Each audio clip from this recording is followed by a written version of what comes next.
ये जो व्लॉग करते हैं इसका मेन मकसद है कि हम आपको एक तो एंटरटेनमेंट दें, आपको मुख्तलिफ़ तरह की सब्जियात विज़िट करवाते हैं, मुख्तलिफ़ तरह के फ्रूट विज़िट करवाते हैं। तो एक आपके साथ एक एंटरटेनमेंट भी चल रही है और थोड़ी बहुत जो मालूमात होती है वो भी चल रही है।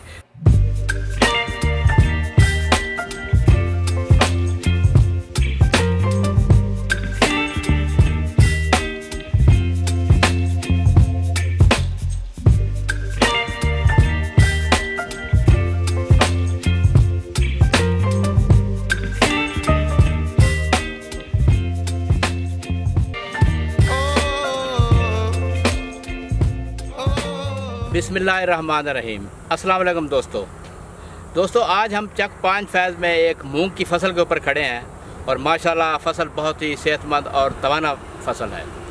दोस्तों, ये जो मूंग की फसल होती है ना, इसकी कुछ चंद एक नुकात होते हैं जो मैं आपको बताना चाहता हूँ।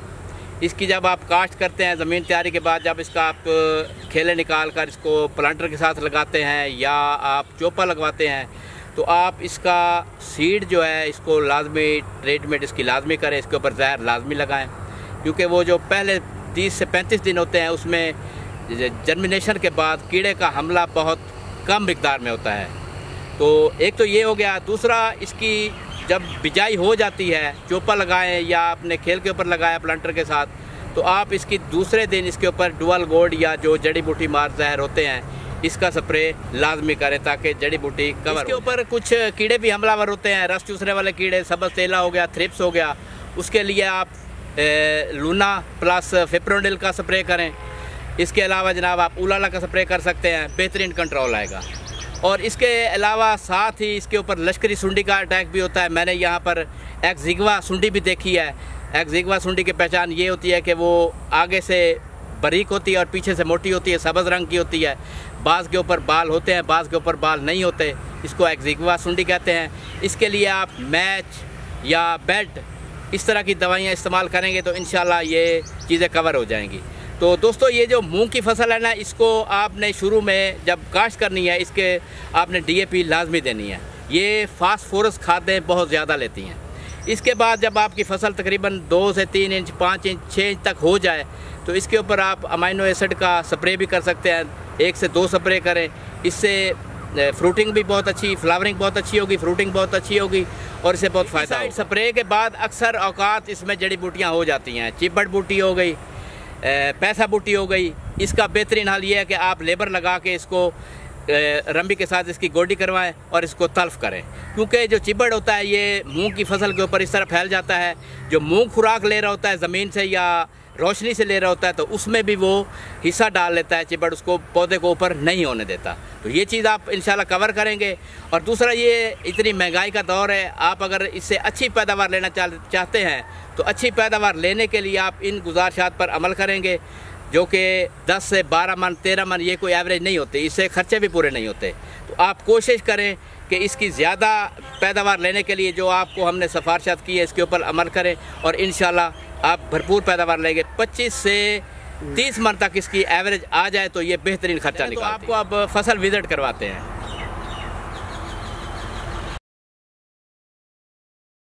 दोस्तों, ये जो मूंग की फसल है ना, इसको पानी देखकर लगाना पड़ता है, इसको बेजा पानी बिल्कुल नहीं लगाते।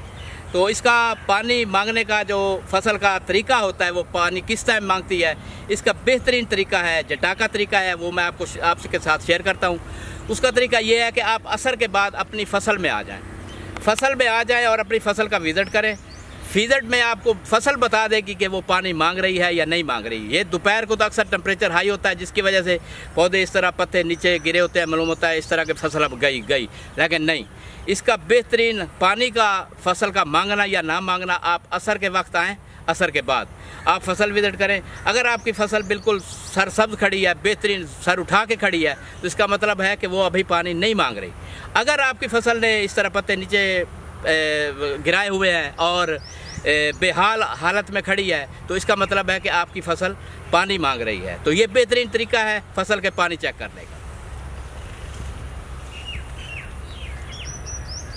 दोस्तों, इस टाइम इसके ऊपर सफ़ेद मक्खी का अटैक हो रहा है, क्योंकि आजकल हब्स बहुत पड़ रही है और हब्स की वजह से सफ़ेद मक्खी की पॉपुलेशन बहुत ज़्यादा बढ़ती है। तो इस दौरान आपने क्या करना है, सफ़ेद मक्खी के लिए एक बेहतरीन दवाई है बायर वालों की, मोवेंटो। आपने उसके 2 स्प्रे लेने हैं। आपने एक स्प्रे करना है और ठीक 8 दिन के बाद उसका रिपीट स्प्रे करना है। इसका फ़ायदा क्या होगा कि जो वाइट फ्लाई सफ़ेद मक्खी का जो लाइफ साइकिल होगा ना, वो तकरीबन 8वें दिन जब आप रिपीट करेंगे तो वो साइकिल उसका टूट जाएगा और सफ़ेद मक्खी का जड़ से खात्मा हो जाएगा। और मोवेंटो बेहतरीन सफ़ेद मक्खी के लिए बेहतरीन दवाई। दोस्तों, ये जो सुंडियाँ होती है ना, सुंडियाँ, इनकी पॉपुलेशन जो है तकरीबन चांदनी रातों में ज़्यादा होती है, क्योंकि चांदनी रातों में इनके जो परवाने होते हैं वो ज़्यादा ट्रैवल करते हैं और उसी में ये तकरीबन मीटिंग करके एगलिंग भी करते हैं और उसके बाद सुंडियाँ पैदा हो जाती हैं। तो चांदनी रातों में आपकी कोई भी फसल है, चांदनी रातों में आपने उसका ख़ास ख्याल रखना है। उसके ऊपर आपकी फसल के ऊपर सुंडियों का शदीद हमला हो सकता है।